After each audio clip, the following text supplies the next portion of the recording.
Definições e exemplos de contabilização dos estoques. Critério do preço de venda diminuído da margem de lucro.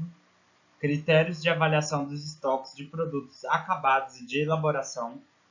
Custo ou valor realizável líquido, dos dois o menor, e quebras ou perdas de estoque.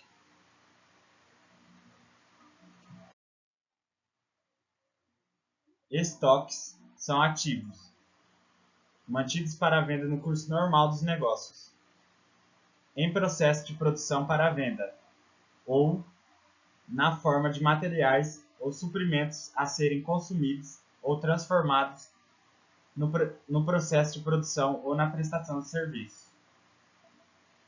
Valor realizável líquido é o preço de venda estimado no curso normal dos negócios, deduzido dos custos estimados para a sua conclusão e dos gastos estimados necessários para se concretizar a venda.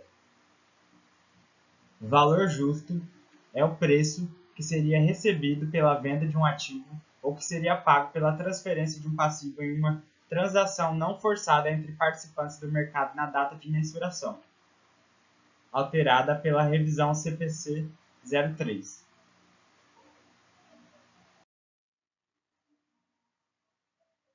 O valor realizável líquido refere-se à quantia líquida que a entidade espera realizar com a venda do estoque no curso normal dos negócios.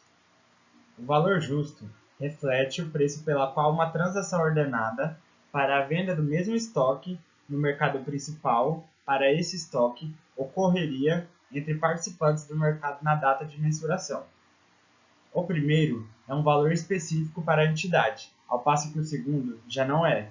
Por isso, o valor realizável líquido dos estoques pode não ser equivalente ao valor justo deduzido dos gastos necessários para a respectiva venda, alterado pela revisão CPC 03. Os estoques compreendem bens adquiridos e destinados à venda, incluindo, por exemplo, mercadorias compradas por varejista para revenda ou terrenos e outros imóveis para revenda. Os estoques também compreendem produtos acabados e produtos em processo de produção pela entidade, e incluem matérias-primas e materiais, aguardando utilização no processo de produção, tais como componentes, embalagens e material de consumo. Os custos incorridos para cumprir o contrato com o cliente, que não resultam em estoques ou ativos dentro do alcance de outro pronunciamento, devem ser contabilizados de acordo com o CPC 47, Receita de contrato com o cliente, alterado pela revisão CPC 12. Mensuração de estoque. Os estoques devem ser mensurados pelo valor de custo ou pelo valor realizável líquido, dos dois o menor.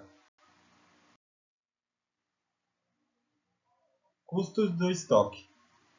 O valor de custo do estoque deve incluir todos os custos de aquisição e de transformação, bem como outros custos incorridos para trazer os estoques à sua condição e localização atuais. Custos de aquisição.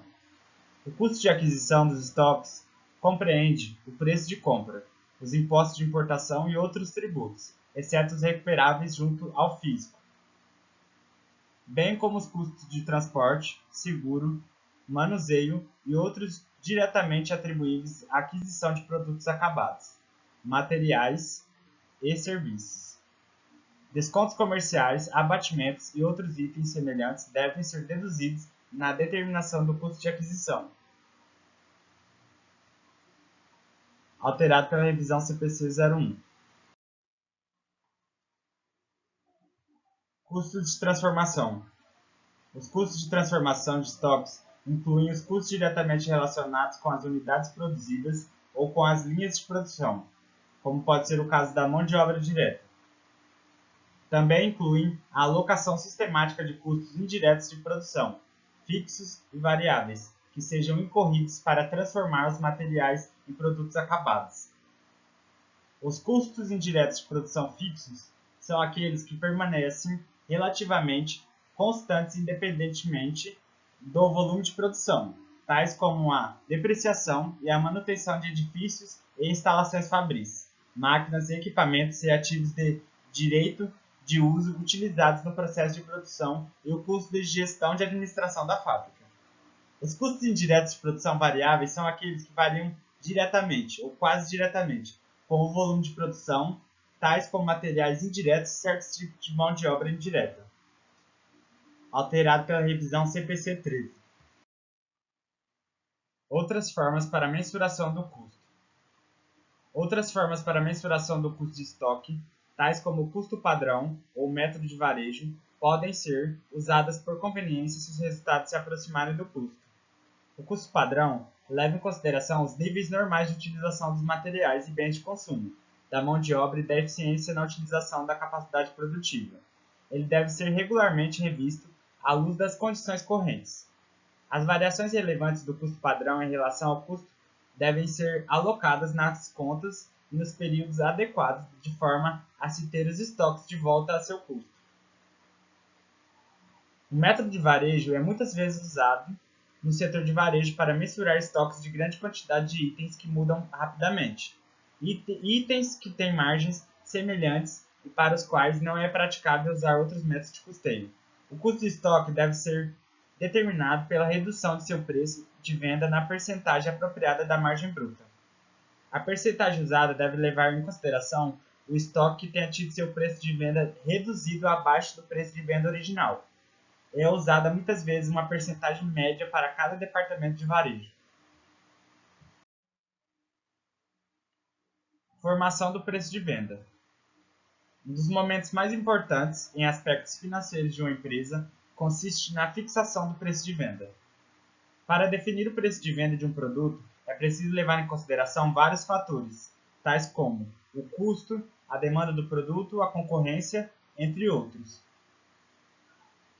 Bruni e Fama dizem que o processo de formação de preço está ligado às condições de mercado, ao nível de atividade e à remuneração do capital investido.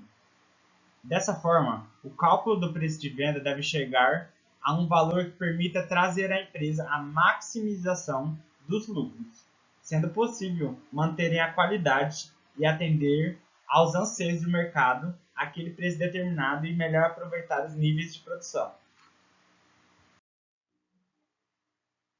Segundo Sardinha, o preço de um bem ou de um serviço deve ser ótimo para a empresa que o está ofertando e para o consumidor que o demanda, tendo uma relação recíproca de ganho. A decisão do preço sempre ficará entre o mercado consumidor que deseja pagar o menor preço possível pelo melhor produto e o investidor que deseja obter o maior retorno ao menor risco. O sucesso empresarial ocorre quando essa dicotomia é reduzida satisfazendo ambas as partes. Isto é a arte do negócio. É importante que o sistema de custeio adotado pela empresa produza informações úteis para a formação do preço de venda. Os principais métodos aplicáveis no processo de formação de preço empregam os seguintes fatores, com base nos custos ou com base no mercado. Formação de preço com base nos custos. Os modelos de decisão de preço orientados pelos custos formam o preço dos produtos, por meio do cálculo de seus custos e da adição de uma margem de lucro objetivada. A maior dúvida na formação de preço de venda é saber por quanto devem ser vendidos os produtos para se conseguir a lucratividade desejada. Para facilitar o processo de formação de preço de venda, uma das metodologias que podem ser aplicadas é o markup, taxa de marcação, que é calculada sobre o custo do bem ou serviço apurado segundo o critério de custeio escolhido pela empresa, custeio por absorção ou variável. Segundo Padovese, o markup é uma metodologia que pode ser utilizada na forma de percentual ou na forma de índice, que se adiciona aos custos e às despesas para precificar os produtos e obter a lucratividade desejada pela empresa. O objetivo dessa margem é o de cobrir todos os custos e despesas e ainda proporcionar à empresa o lucro desejado. A taxa de marcação é definida da seguinte maneira: base, composta pelos custos diretos, multiplicada pela taxa de marcação, composta pelo lucro, impostos, despesas custos indiretos. Resultará no preço. Formação de preço com base no mercado. Quando fala-se em formação de preço com base no mercado, é importante analisar quem é a concorrência, quais são os preços praticados por ela, o volume dos produtos consumidos, a demanda e oferta, entre outros fatores. É mais difícil estabelecer um preço ao produto com base nesses fatores, pois não são critérios técnicos, são estratégias de competitividade que as empresas aderem, muitas vezes para conseguir se inserir ou se manter no mercado. Segundo Martins, para fixar o preço de venda, a empresa precisa, em primeiro lugar, conhecer o custo do produto. Porém, somente essa informação não basta. Além do custo, é necessário saber o grau de elasticidade da demanda, os preços dos produtos dos concorrentes e substitutos, estratégia de marketing da empresa, etc., levando também em consideração o tipo de mercado que a empresa atua.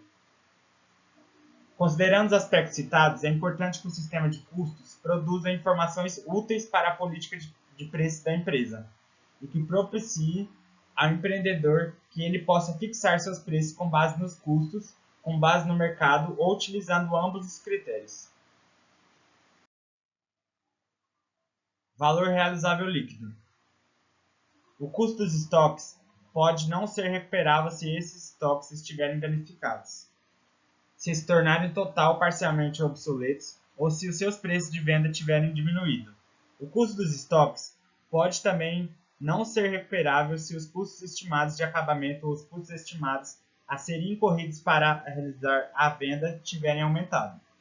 A prática de reduzir o valor de custo dos estoques para o valor realizável líquido é consistente com o ponto de vista de que os ativos não devem ser escriturados por quantias superiores àquelas que se esperam que sejam realizadas com a sua venda ou uso.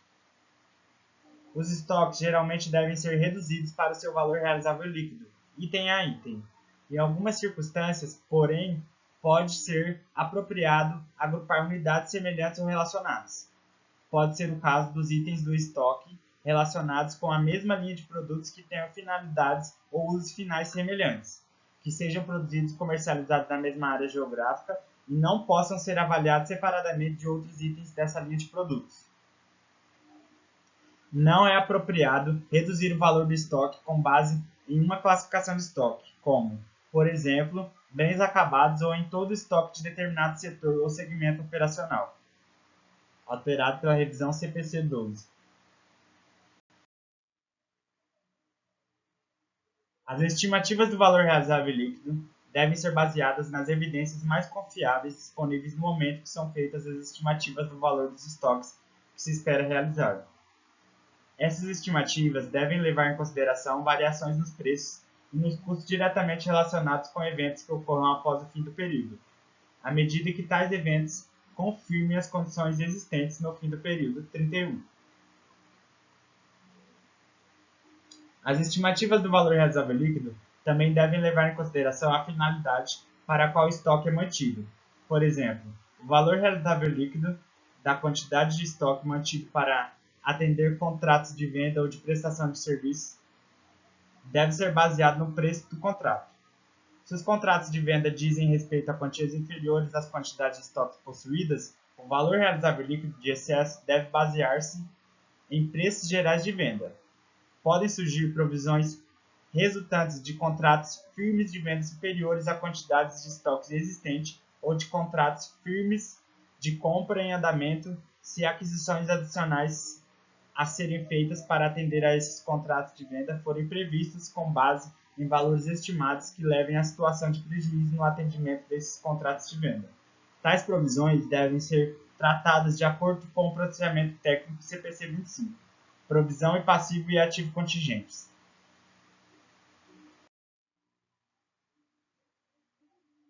Quebras e perdas de estoque. Normalmente, os problemas que envolvem os estoques estão relacionados à sua administração, controle, contabilização e avaliação. Problemas que acabam por gerar importantes desfalques na escrita contábil das empresas e que afetam diretamente a apuração do lucro real e da base de cálculo da contribuição social sobre o lucro líquido. A legislação tributária admite que ocorram no processo produtivo quebras ou perdas de estoque. como é o caso dos resíduos de matéria-prima, evaporação de produtos químicos e etc. Nesses casos, os valores relativos a quebras ou perdas serão agregados ao custo de produção, sempre que inerentes ao processo produtivo, e serão lançados como despesas ao resultado do período, se forem eventuais ou por outras causas não relacionadas à produção.